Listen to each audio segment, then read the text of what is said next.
Сайн байна уу та бүхэнд өнөөдөр минь дүргий. За дараагийн 10 зүр цэцүүгээ хамтдаа үзцгээе. Тэгэхээр та бүхэн маань энэ зүр цэцүүгэн дээр гарч байгаа шинэ үгүүдийг бас сайн зэжлээрэй. Тэгээд яг солонгосоор нь юу гэж хэлдгийг зэжлэх юм бол дараа нь санахад амар байдаг шүү. За эхний зүр цэцүүг нь 주먹 손가락도 길고 짧다. За 한 гэхээр нэг гэсэн үг тийм ээ. 주먹 гэхээр энэ зангидсан матгсан гарыг хэлж байгаа байхгүй юу. За 손가락 гэдэг чинь хуруу. Нэг гарны ингээ хуруунууд зангидсан гарны атгсан гарны хуруунууд ч гэсэндээ урт богинтой. Урт бас богино байдаг. Тэгээ хуруу бол мэдээж тэгшин биш. Яг ижлэхэн урттай биш шүү дээ. Тэгэхээр Монгол дүүцэх хэл зүрэг нь болохоор уулын мод урттай богинтой гэсэн зүрхтэй дүүцнэ гэсэн үг. За дахиад хэлье. Нэг гарын одоо нэг атгсан гарын зангидсан гарын хуруунууд ч гэсэндээ урт богинтой байдаг гэж. Монголоор бол одоо уулын модтой зүйрлж байна. Солонгосоор бол гарын 5 хурууг зүйрлж байна л гэсэн үг. За дараагийн хүсэнгтэй нагийн ундаа.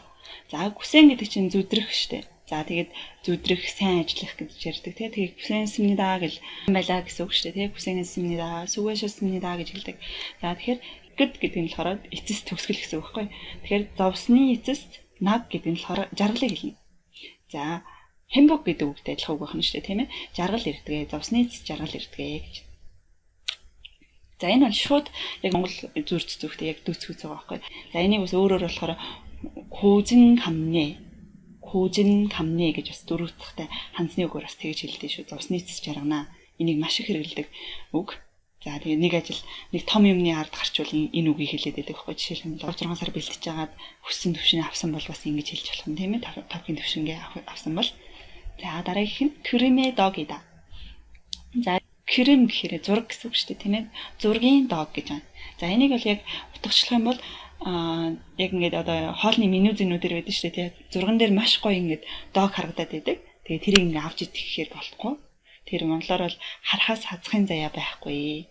Зурганы догоо. Зурган дээр байгаа зүйлийг одоо ингээд авч идэж болохгүй л гэсэн санаа байхгүй. Хүсээ тэрийг шууд ингээд идэж чадахгүй л гэсэн үг байна. Тэгэхээр харахаас хазахын заяа байхгүй. Тэгэхээр монголдо бас төстэй хэлж байгаа. За дараагийнх нь за энэ маш гоё зүрх зүг шүү.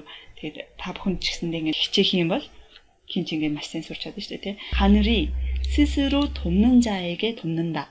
За 하늘 гэдэг чинь тэнгэр гэсэн үг тийм ээ. 스스로 гэдэг нь өөрөө гэсэн үг. 스스로 өөрөө. 돕다 чинь туслах. За гэдэг нь хүнийг илэрхийлдэг. Хүнийг илэрхийлдэг. Саарамтай адилхан байна шүү дээ, тий. Гэхдээ одоо дангаар байхаар ч гэсэндээ ингэ жаа гэдэг нь хүн гэдэг бүтгтэй үг. За бас ямар нэгэн юм дээр залах юм бол одоо мэрэгжлүүд болчдөг. За тийм хүн юм хүн гэж хэлж болно. За тэгэхээр хүнд тусалдаг. Тэнгэр өөртөө тусалдаг, хүнд тусалдаг. Тэгэхээр бурхан цаанаас нь ингээд одоо монголоор бол заяа эзэн хичээвэл заяагч юм гэсэн үг байхгүй. Бурхан цаанаас нь ингээд туслаад байна. Өөртөө туслана гэдэг маань өөрийнхөө ирээдүйн төлөө ингээд ямар нэг юм хийж байгаа хүн яан болон бишэд явна л гэсэн үг байна шүү дээ, тий. За тэнгэр өөртөө тусалдаг, хүн тусалдаг гэж зэжлэхэд болно гэсэн. Энэ бол монголоор дүүцэх зөрчилдөг нь эзэн хичээвэл заяагч байна гэсэн. За иймэрхүү зүрх зүгийн тохиомжлог дээр оруулах юм бол 하늘이 스스로 돕는 자에게 돕는다라는 말이 있듯이 гэдээ хоёрнаас нь залгаа бичнэ гэсэн. Тэгэхээр тэр зүйлээс бас сайн зэрлээрэй. 라는 말이 있듯이 гэдэг үг байдаг шиг 열심히 하면 누구나 합격할 수 있다. гэд тэгэх юм бол тэнгэр өөртөө тусалдаг, хүн тусалдаг гэдэг үг байдаг шиг хичээх юм бол хинж тэнцэж чадна. 열심히 하면 누구나 합격할 수 있다. гэж өгүүлж чинь 15 дахь зүрх зүг нь 등잔 밑이 어둡다. За 등 гэхээр гэрлийг бас хэлдэг тийм. Жан гэхээр дэнлүү. За мэд гэдэг чинь доор гэсэн үг шүү дээ. Яг доор нь. За 어둡다 гэхээр харанхуй гэсэн үг. Одоо утгаараа бол дэнлүү ингээд эргэн тойрноо гэрэлтүүлдэг боловч яг доотлын тэр хэсэгт нь болохоор харанхуй байдаг гэсэн үг байхгүй. За энэ монголоор бол одоо загсчны морь усгүй гэж байна. Энэ бол монгол хүмүүс ч гэсэндээ маш хэрэгэлдэг шүү дээ. Тэгэхээр тэрийг солонгосоор ерөөсөө зэжлэхдээ дэнлүүний доотлын хэсэг харанхуй байдаг. Дэнлүүний доотлын хэсэг харанхуй байдаг гэдэг шиг одоо жишээ нь солонгос хэлний багш өгт мөртлөө солонгос хэл мэдэхгүй багч тиймэрхүү маягаар. Ахин. За энэ маш өргөн хэрэглэгддэг зүрх зүг байна. За 가는 말이 고와야 오는 말이 곱다. За 가는 말 гэхээр явж байгаа үг гэж байгаа. Тэгэхээр одоо хэлж байгаа үг гэж орчуулна гэсэн үг.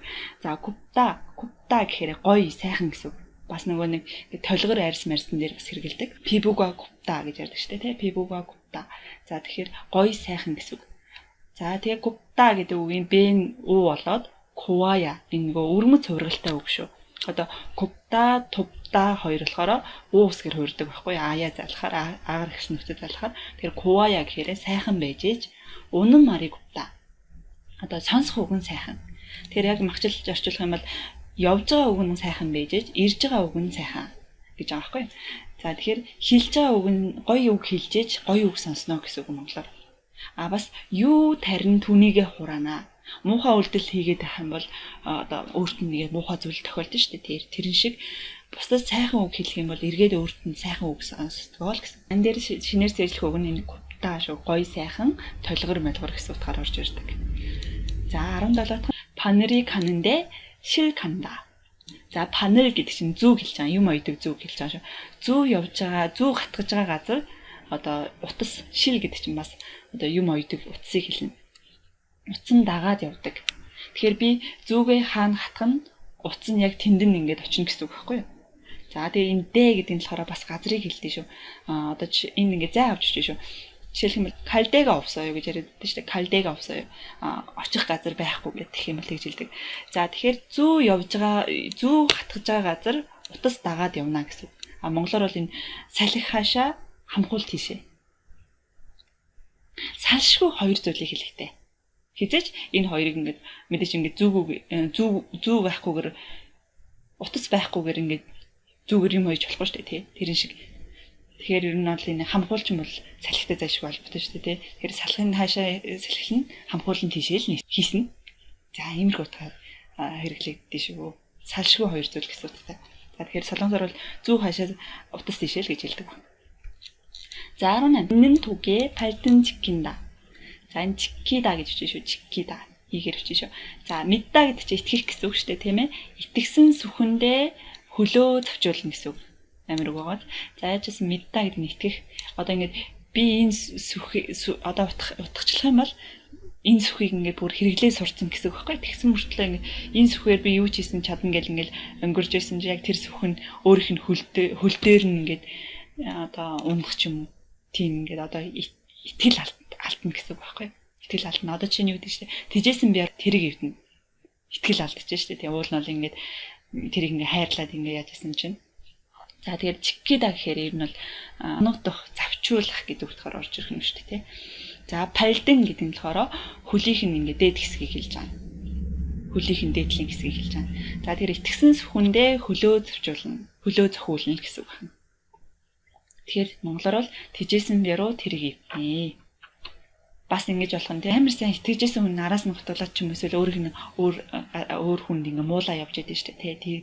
Тиймэрхүү зүйлд бас ингэж хэлж болох нь. За дараагийнх нь гон тэшин таг. За гон гэдэг нь юу гэсэн үг вэ гэхээр гургуул гэдэг шуу байхгүй дахиатай төстэй дүү шуу байгаа. За тэгэхээр гургуулын оронд дахиа. Гургуул гэдэг шуу нь байхгүй бол дахианы махч болтгоо гэдэг ч юм уу тиймэрхүү утгатай байхгүй. Гургуул байхгүй бол ядуунд нь дахиач болтгоо аваад ир гэдэг ч юм уу. Тэгэхээр монголоор бол оргуугээ сохинтой дээ. Оргуугээ сохинтой дээ. Орлуулах юм ядаж байвал аваад ир гэсэн утгатай байхгүй. Тэрийг ядаж орлуулах юм байвал аваад ир. За тэгэхээр ямар нэг юмар ямар нэг юмыг орлуулахыг л хэлж байгаа. Тэгэхээр оргуугээ сохинтой дээр гэдэг нь яг тохирно гэсэн үг. Төлөх нь 20 кье кёнлики. За суучин өхөр штэ тий. Кье гэдэг чинь өхрийн чихэнд гэж байгаа байхгүй. Кён гэдэг нь болохоор судар номыг хэлж байгаа. Игда гэхэрж унших штэ. За тэгэхээр өхрийн чихэнд ном судар унших. Өхөрт ер нь бол ном заана л гэсэн үг байхгүй. Тэр ямар ч хэрэггүй зүйл. Одоо чинь монголоор бол илжигний чихэнд алт хийсэн ч зэгсэрнэ, ус хийсэн ч зэгсэрнэ гэдэг штэ. За тэрийг солонгосоор өхрийн чихэнд ном уншина, ном судар уншина гэж хэлдэг юм байна гэсэн үг. Хүмүүс үеийн увдаа гэж яриад штэ тэ. Хүмүүс үеийн увдаа ямар ч хэрэг байхгүй. Тэрэнд ингээд хичнээн мянга сайхан үг хэлээд ямар ч нэмэр байхгүй гэсэн үг таах. Эсвэл мянга сайхан зүйлс одоо эрдэм ном заагаад ямар ч ашиглах чадваргүй ямар ч хэрэггүй л гэсэн үг. За ингээд нийт 20 зүрх цэцэг үзлээ. Дараагийн хичээлээр өргөжлүүлээд зүрх цэцгүүдээ үзэх байгаа. Тэгээд бас хил цөг, салаа тухтай үг, ижил тухтай үгүүдийг бас YouTube суугаараа дамжуулаад үзэн. Та бүхэн маань хичээн бүлээн сураарай. Баярлалаа.